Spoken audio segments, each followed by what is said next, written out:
Able to seal him. Here's the pass. Oh, what a catch! Leaping into the air and pulling it down is T. Higgins. Burrow facing pressure. Goes over the top. Wide open is Chase. And he splits the defenders for the touchdown.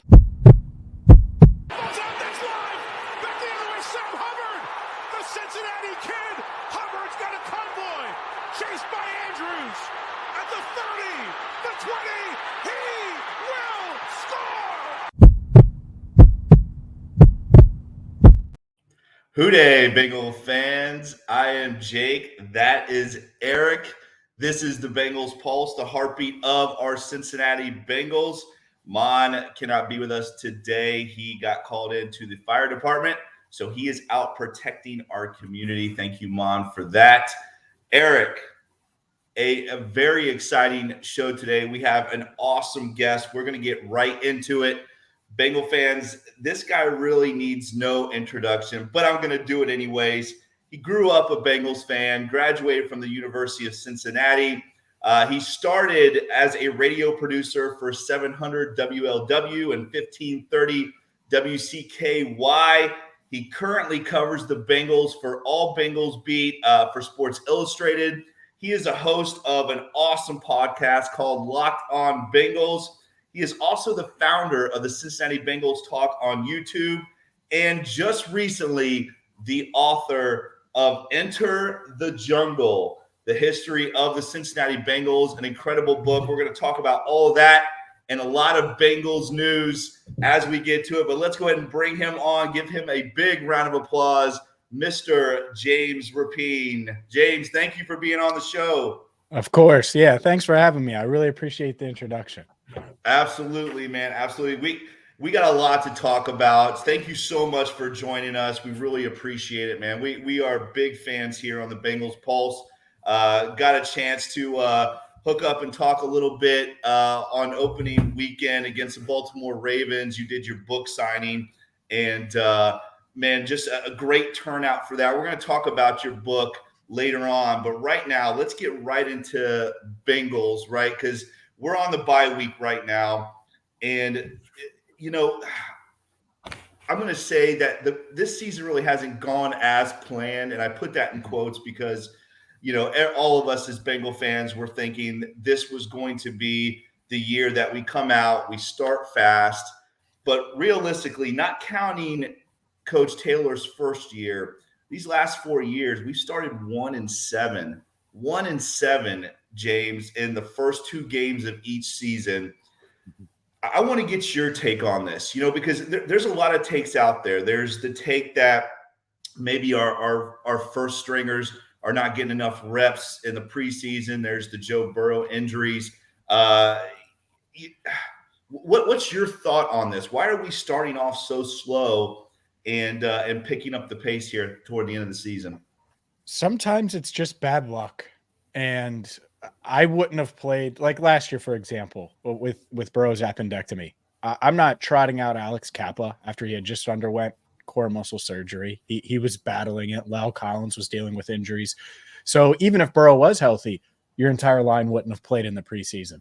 So that's one example. This year, are you trotting out Jamar Chase, knowing how valuable he is without Joe Burrow in a preseason game? I thought Jamar looked ready to go last year when he played 100 snaps in week 1 without playing in the preseason against the Steelers, right? So I think some of it is just bad luck.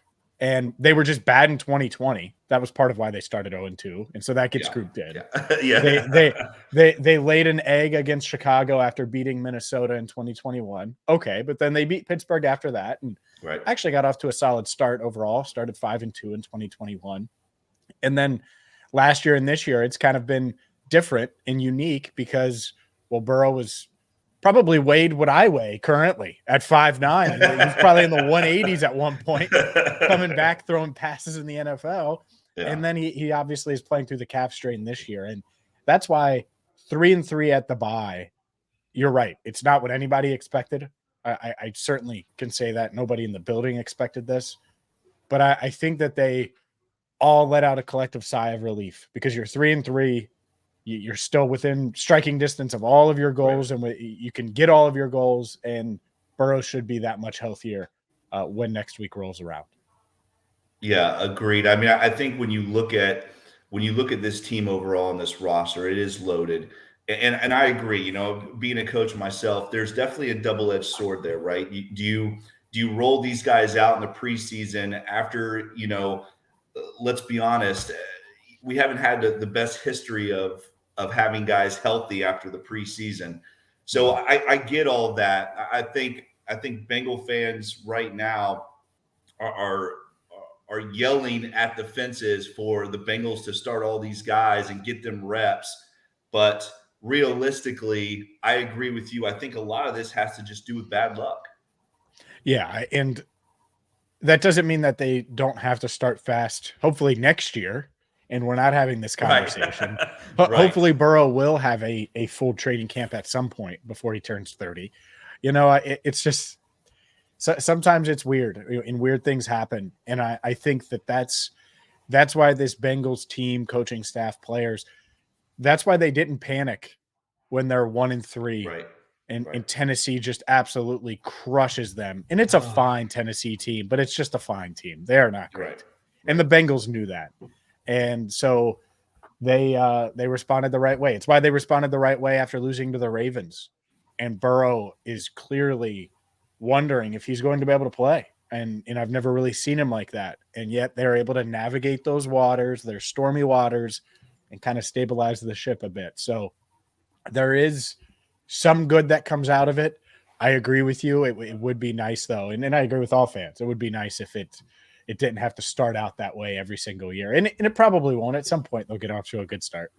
Yeah, hopefully sometime in Coach Taylor's. I mean, again, we say all this, but we've played in two straight AFC championship games. So yes, agree. But going on a 10-game run is really hard to do in this league. So, but I do think we feel a little bit more confident, right? Going in 3-3. I know we've said on our show, if we could just get to 3-3, because it's these next 4 games are really murderous row. I mean, you're talking about the 49ers, the Bills, the Texans are playing really good football right now, James. And then you got the Ravens.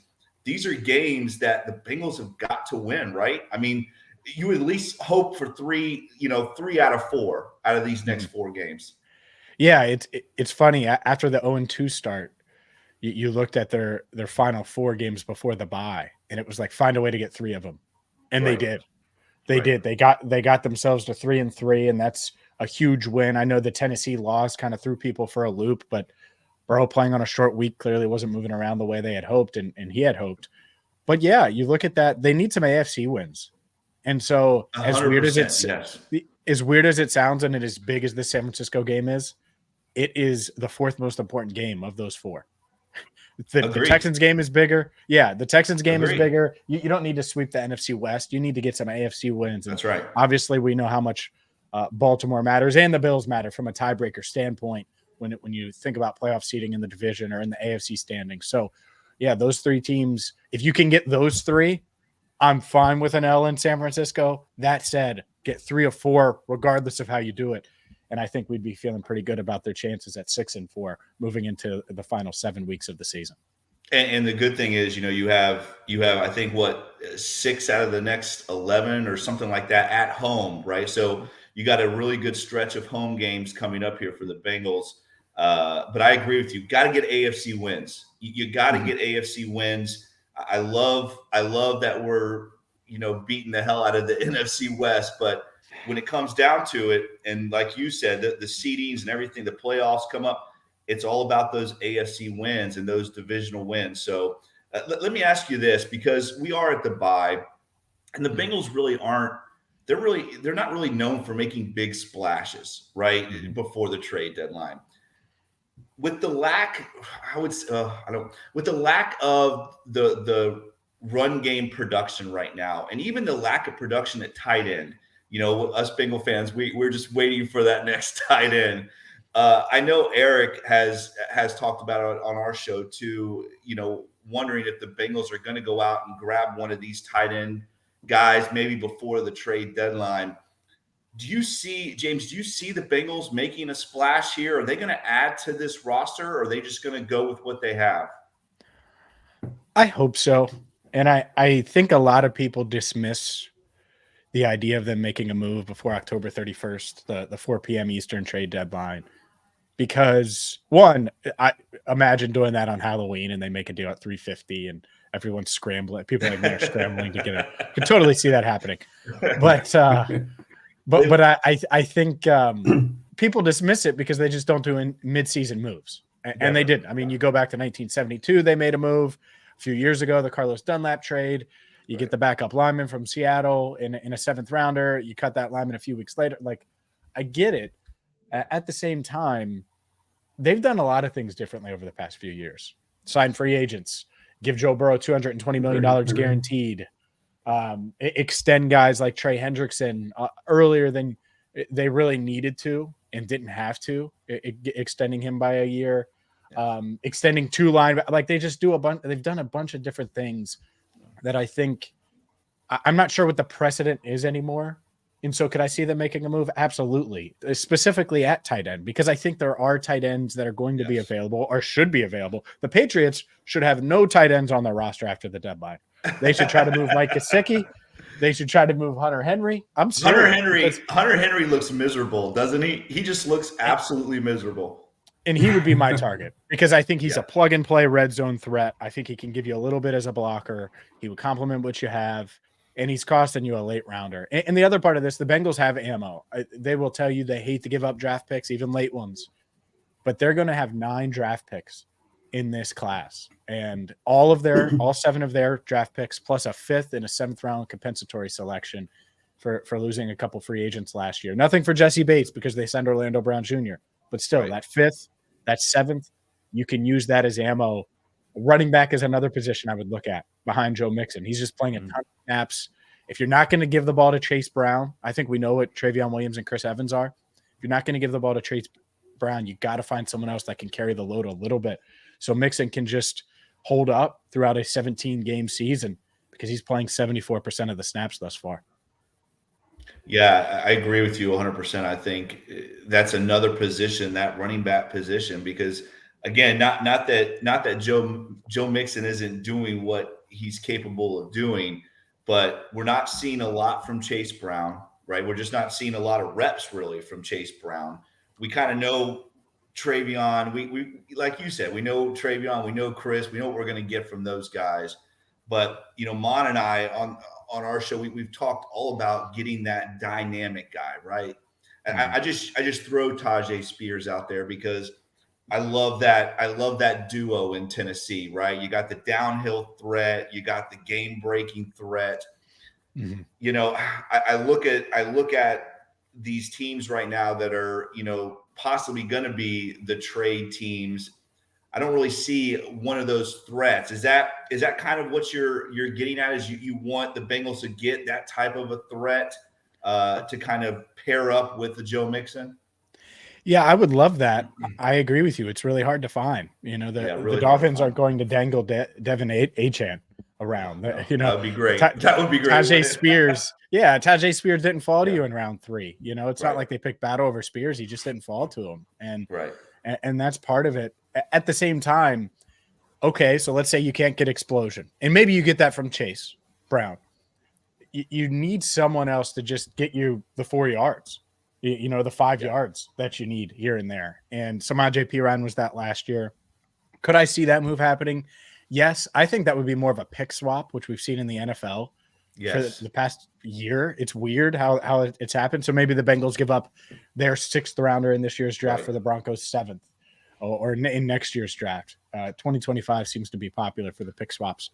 But it's not like I'd be over the moon with Samaje Perine. We know what he is too. And by the way, I don't mean that as an insult to Chris Evans or Travion Williams. I just think, like in Evans's case, they clearly there's something there where they don't want to give him the ball between the tackles. I don't know what it is, but he hasn't gotten any carries I think since Cleveland, and had a couple carries against Cleveland, but it's been that long. So you have to find a way to get a little more dynamic if you can in the backfield. And I think that's probably Chase Brown.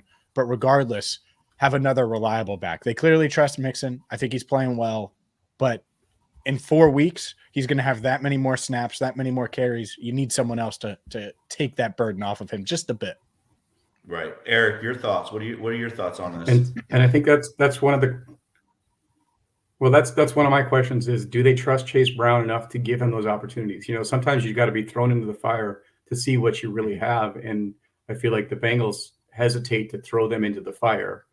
And will that happen? I hope we don't want that to be an injury that caused that to happen, but when is he going to be thrown out there? For sure. Yeah. I think once they're finished with their evaluations, but evaluate the first 6 weeks, I know they're thinking, all right, we got to find a way to get someone else in the mix from a running back touches standpoint.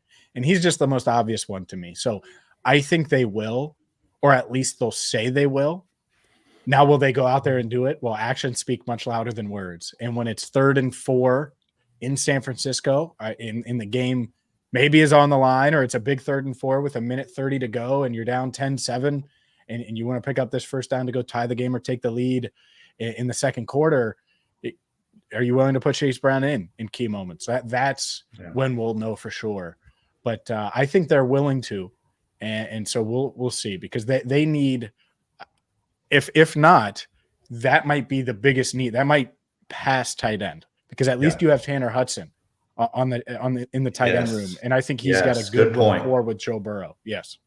Good point. We're big Tanner Hudson fans on here. I've been calling for Tanner, because really, I mean, when you think of what he brings to the table and how dynamic he could be, Mon feels like, well, he's been on 4 different teams for a reason. Well, this guy, and I see that. I mean, I understand that point. There is obviously something there, but this guy, he kind of brings you that. CJ Uzama's final year, Hayden Hurst last year. He brings kind of that dynamic. I mean, 2 weeks ago, James, they didn't even target a tight end, not one time. And I know this offense is a little bit different, right? We're 4 wide a lot. We're spread out.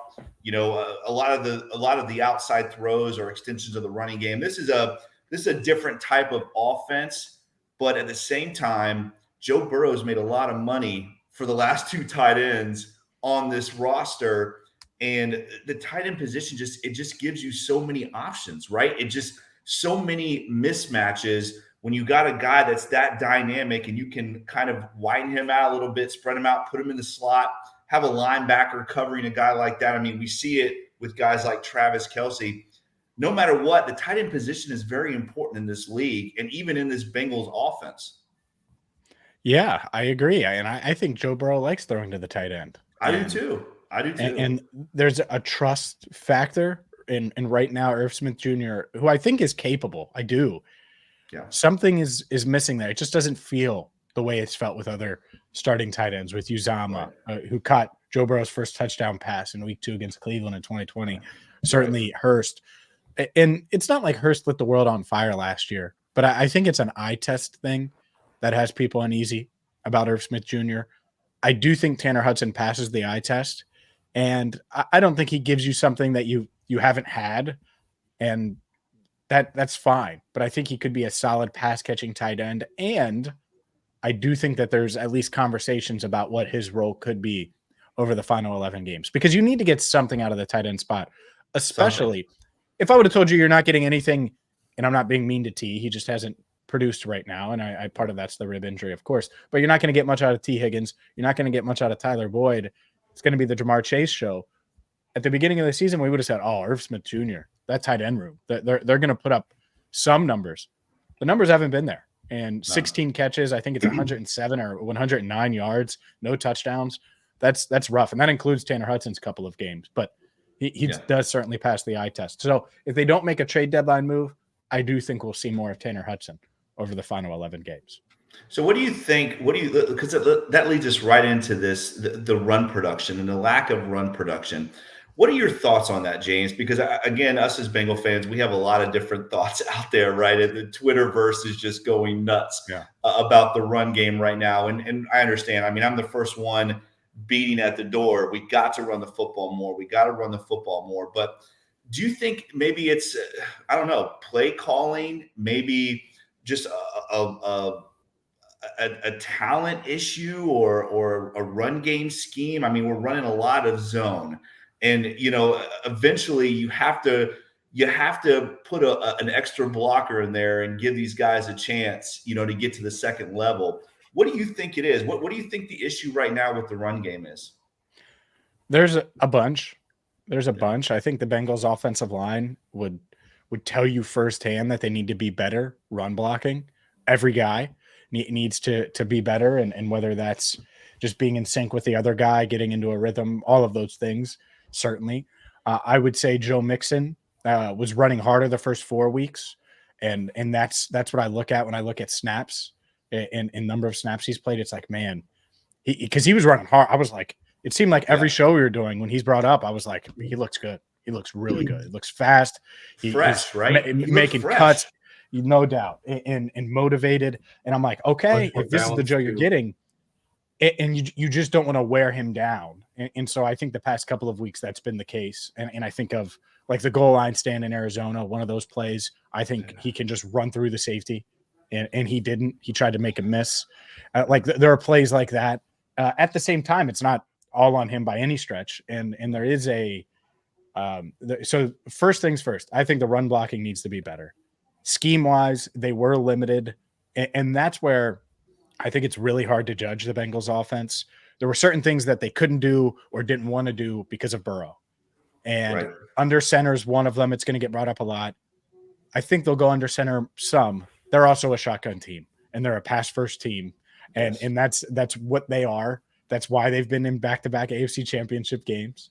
That's it. And that's why you go get Orlando Brown Jr. Not that he's not a good run blocker when you need him to be, but you need him to protect number 9. And how often have we said that? So I think it's a bunch of different things. Obviously, the coaching staff in scheme-wise, they're revisiting that and looking at that as well. But you need to get more about out of the run game. For example, the end of the Seahawks game. And it stunk because they get the ball back with 2:02 left. So you have the 2-minute warning. People forget about the 2-minute warning, but to only have the possession for 15 seconds, that's brutal. You need to be able to get a first down at some point, and they didn't. So it would be nice to get the ground game going at least a little bit more to take some pressure off of Burrow. Right. Eric, what were you going to say? Eric, go ahead. Eric. We were watching that. We were watching that from the end zone, and that first play was a touchdown if Chase reads it the way Burrow reads it. So that's a game ender. Mm-hmm. I know a lot of people didn't want us to pass there, but for sure, you're going to have a clock stoppage. I love the decision, and that's one of those things that doesn't go our way. Yeah, I love the decision to pass there and to give Burrow a shot for the dagger because the clock stops. So it wastes more time. I mean, if you hand it off, it may only use 3 seconds. A bomb is going to waste a little more time, but didn't work out. It also didn't hurt them time-wise. It would just be nice for them when Burrow's struggling to be able to turn to the run game a little more. I don't 100%. 100%, James. I mean, you look at these other teams around the league that are able to run the football when they need to run the football, right? I mean, we saw it against Baltimore week 2. Yeah. I mean, if the Bengals defense goes out there and makes a 3-and-out stop, we're winning that game, James. I'm telling you right now, we're going to win that football game. But Baltimore was able to run the football when they needed to, right? And the Bengals are going to have to be able to do that as we get further along in this season. I mean, and we've seen that over the last couple of years. They've been able to run out the clock, whether it's a mix of run and pass. We saw it last year against Kansas City, right? The big throw to T. Higgins to get that big first down that ended, the Ace basically let them run the clock out. So we've seen it. We've seen the run and pass mixed up, but I'm with you, man. We've got to be able to run this football. James, this whole offseason's been about extensions, right? That has been the big news, the Joe Burrow extension. You said it earlier, the Trey Hendrickson extension, which I thought was huge. I thought that was just as big as the Joe Burrow one, getting him for another year. You saw the Joe Mixon contract rework. And now this upcoming offseason, it's going to be all about the extensions again, right? When you have a Super Bowl roster like the Bengals do, it's going to be like this for a very long time. How do you see this playing out? Because obviously, as fans, we look at T. Higgins and we all want T. Higgins back. Mm-hmm. But then you have to look at DJ Reader, Cheeto, Tyler Boyd. There's a lot of guys that are coming up here this next year. I know it's hard to look that far into the future, but what are your thoughts on that, James? How do you see this playing out right now? If the season were to end today, how do you see this playing out? So this is how Zach Taylor felt when Jeff Hobson asked about the pass interference on T. The difference is I'm not going to get fined for delivering potentially bad news. Yeah, I heard that. Of the four guys you mentioned, Higgins, Reader, Cheeto, and Boyd, right? I think maybe one is a Bengal next year. Wow, we'll see. If I had to guess, like I think that's why there needs to be the urgency that there is at the deadline, and it's not because they don't have the money. I think it'll be a philosophical approach. I think Reader is going to try to break the bank because that'll be his final contract, and I'm not sure they'll be willing to match that aspect. I think T, you likely, well, no, not likely. You have to franchise him. You cannot lose him for nothing. You have and right. but if I tag him, I'm probably tag and trading him, like in my head.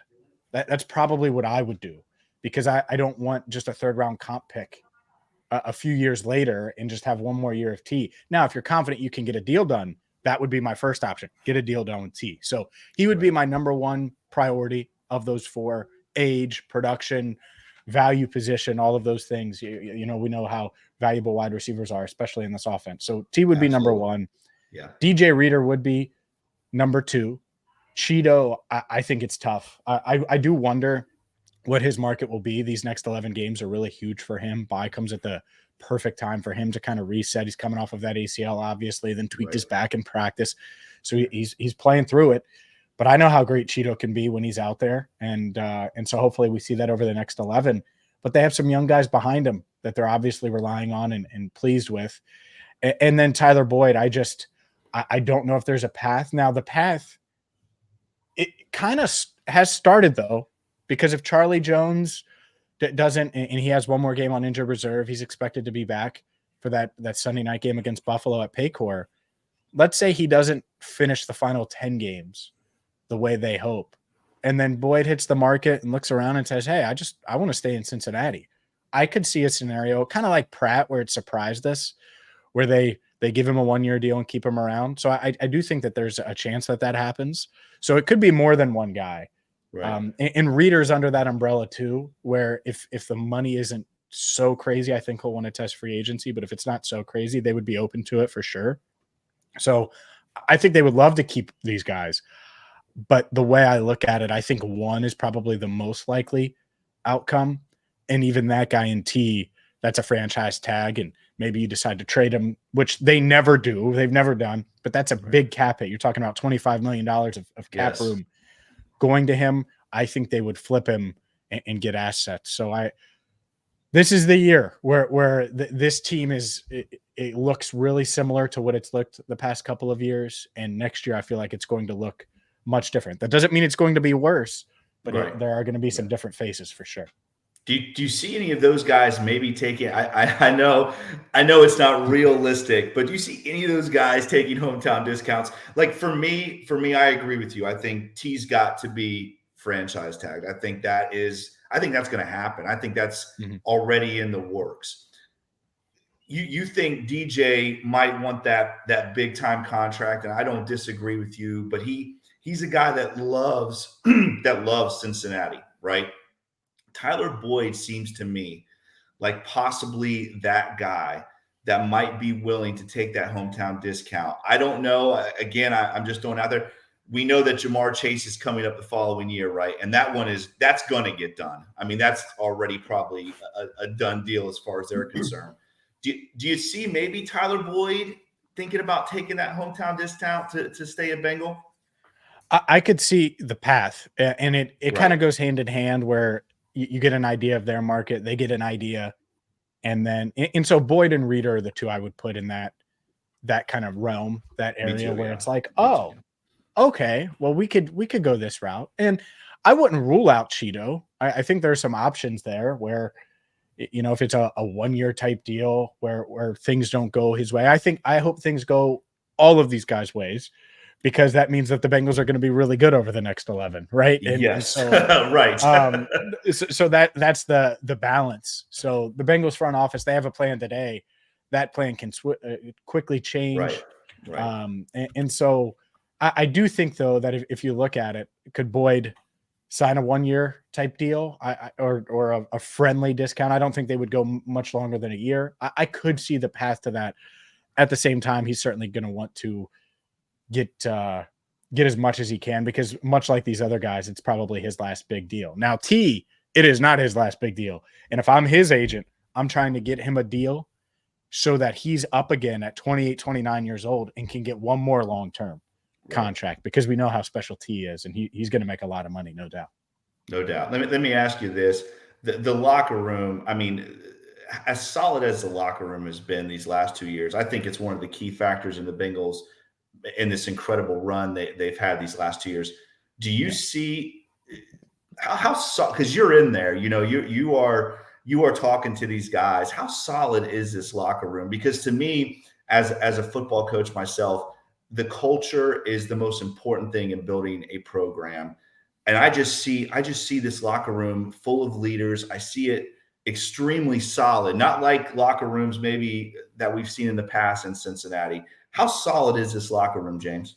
It's as advertised, for sure. Yeah. It's exactly how the coaches describe, or the players, and even in bad times, I think then is when you really see it, is that they're not pointing fingers, they're not frustrated at each other, they're frustrated with the overall performance, maybe, and mad at themselves for not doing what they can. But that's the part of it that I think has been so refreshing over the past couple of years, is they've faced a lot of trying times. And it's not like Chase is calling out Burrow, or Right. Burrow's pointing at this guy, Right. or pointing at his line, or the line is frustrated at this guy, or the defense is pointing at the safety room, or the safety room's pointing at the linebacker. You don't see that and publicly, but you don't see it privately either. And that's the key. Most of the time you don't see it publicly unless it all things go to hell. But Right. Right. but privately, you usually can get, and I think early on that was the case. But Burrow, combined with Zach's players first coaching mindset, which I think is really smart, to be a player friendly coach. When you have a guy like Joe Burrow, you kind of set this standard, and it's not just him. Jamar Chase. I think Jamar Chase him and Burrow are a lot alike in how they approach things. One's from Louisiana, and he's 6 foot tall and runs a 4.3.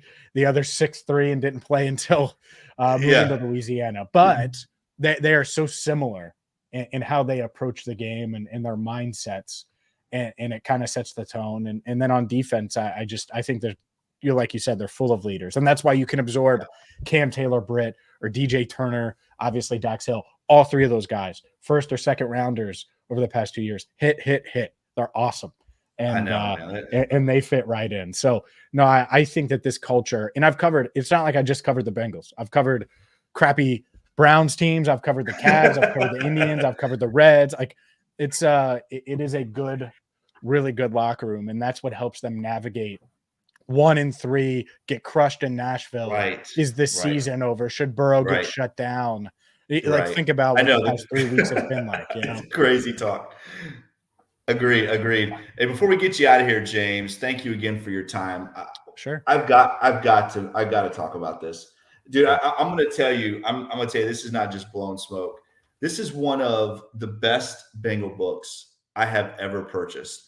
And honestly, James, that's the only books I do purchase. I'm not really what you call a reader, but let me tell you, man, this book, from page to page, guys, if you are a Bengals fan, diehard or otherwise, you have got to get this book. James, I've got to know, because there is so much incredible information in here. It's like every page, I've been a Bengal fan for 42 years. So every page, James, is just reminiscing. good times and bad time, a lot of bad times, especially when I'm in the 90s section. Oh. But I gotta know, how did this whole thing come together, James? Because again, I'm not blowing smoke, dude, but this book is incredible. Well, the publisher, Lake 7 Creative, it reached out to me, and it was during the Super Bowl run that they were looking to do a Bengals book. And naturally I was interested, and they've done a few others. They've done a Vikings book and a Bills book, but had yet to do many NFL teams. And I looked at what they've done, and I was like, man, this is a great opportunity. So agreed to do it. And it took about a year or so, and then some, but finished it this past off season in June-ish, I want to say, something like that. And so, yeah, it's a lot of work went into it, and not just me, certainly the editors, publishers, everybody behind the scenes that looked at it, put it together. But yeah, it was a heck of an experience, because you never know when you're going to write a book, if you're going to write a book. So it was good. And I'm really, really excited that Bengals fans have enjoyed it, like you said. And I appreciate the kind words, because that was my goal, is to highlight the Bengals history, all 55 years, the good, the bad, the ugly, that have gotten them and gotten fans to this point. And as a lot of fans have said, hopefully we have to update it soon with a trophy at the end, because there would be nothing better than to do that. That would be awesome. That'd be awesome. Sorry, guys, if you lost me there. But James, once again, man, thank you so much for coming on. Tell everybody right now, I know everybody knows where to find you. We have it down here at the bottom of the screen. First of all, real quick, tell them, do you have any more of these left? How can they get their hands on these? Oh, yeah. So CincinnatiBengalsBook.com is how you get it. You can get it wherever books are sold as well. If you're international, Amazon is the place to go. They'll ship it to you internationally. And you can DM me if you want a signed copy.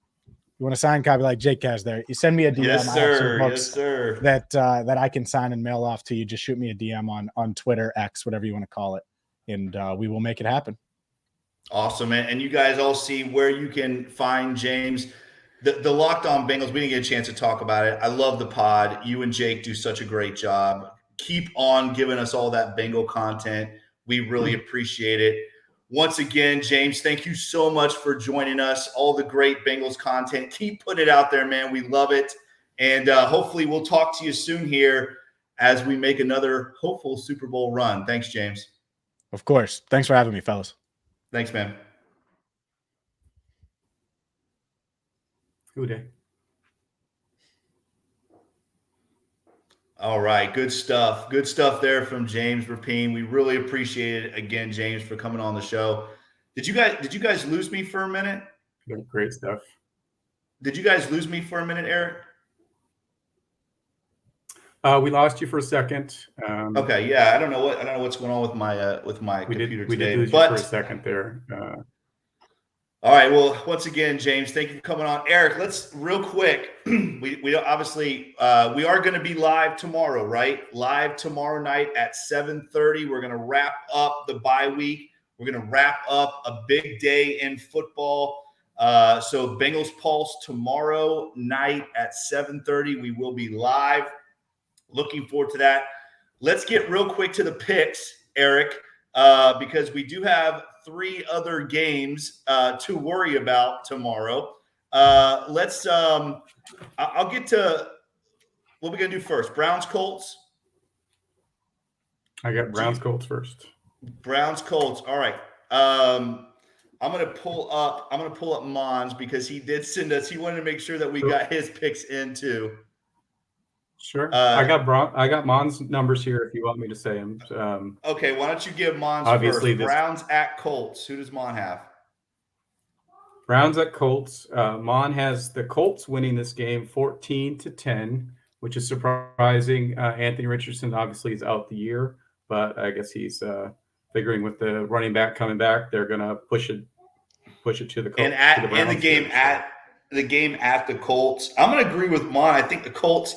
I don't know if I'm just trying to talk it into existence, but I'm gonna go with the Colts too. I'm gonna say Colts win this game 17-14. The Colts defense pretty tough. Eric, who you got? Browns at Colts. Who do you think? You know, I'm I tend to go with my predictions based on my heart, so I'm going to say the Colts pull it out. They've got two stud running backs. They've really been leaning on them. Michael Pittman's been doing a great job lately, so I think that that quarterbacks, is Gardner Minshew playing quarterback for them?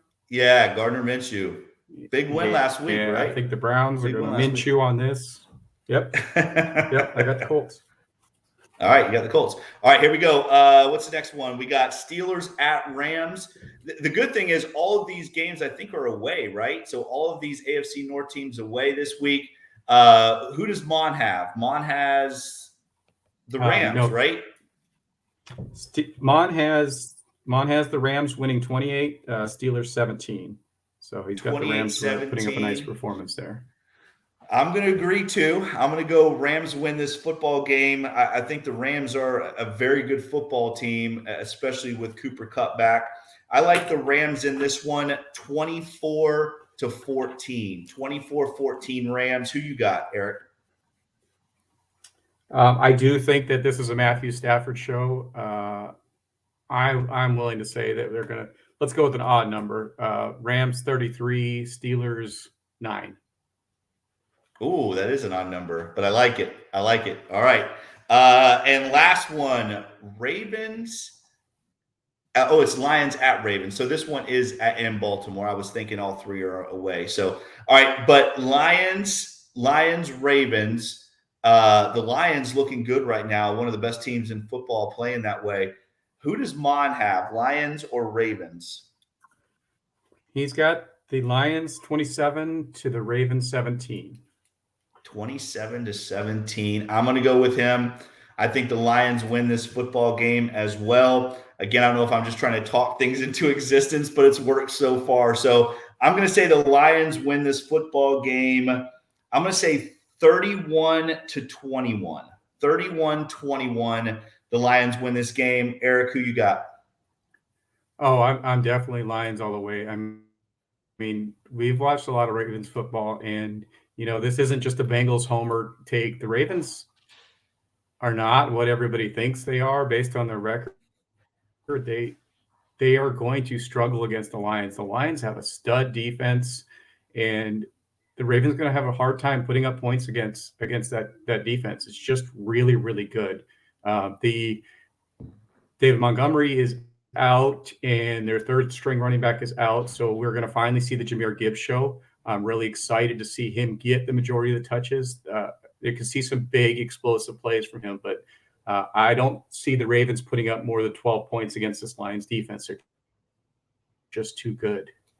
I agree. I listen, we didn't really get to talk about this with James, but this Bengals team at 3-3, Eric, is still in the hunt. I mean, they're right there, right? It's crazy that such a bad start to this season, but this Bengals team is a game and a half out. I mean, this if everything goes away we just said it was going to go tomorrow, the Bengals are right there in second place, which is incredible. Yeah, it feels like it's the story of every year we have to go through this journey where it seems like we're expecting them to be great, and then all of a sudden we're all hit with the gut punch and they're not great, and then they pull it out and win our hearts back and make their run in the Super Bowl. And if that's what we have to put up with every year, then that's what we put up with. That might just be it. We just have to prepare ourselves if that's what the case is going to be, right? So we all don't go into the bucket losing our minds the first 4 or 5 games of the year. All right, guys, That's another edition of the Bengals Pulse. As always, if you like this podcast, make sure you like, share, and subscribe to this podcast. Make sure that you check us out on all the awesome podcast platforms. Apple, Stitcher, Spotify. Make sure if you like this podcast, you give us that 5-star review. We'd very much appreciate that. Follow me on Twitter at Coach Jake Owens 9. Follow Mon on Twitter at The Fire Mon. Follow Eric on Twitter at eFlash with 2 H's 88. And as always, follow the Bengals Pulse on Twitter at Bengals_Pulse9. The same on Instagram without the @ Bengals_Pulse9. Once again, Eric, we want to thank James Rapien for joining the show. He was awesome as always. Again, guys, if you haven't already, get this book. It's incredible. Enter the Jungle, the history of the Cincinnati Bengals. I know Eric's got a copy too. Mon's got a copy. Go out and get your copy of this. Check out Locked On Bengals with him and Jake Lisco. They do a great job as well. As always, guys, he is Eric. I am Jake. Mon is out protecting our community, so thank you, Mon. This is the Bengals Pulse. Who Dey, Bengal fans. We will see you tomorrow night live at 7:30. Check us out. Who Dey. Who Dey.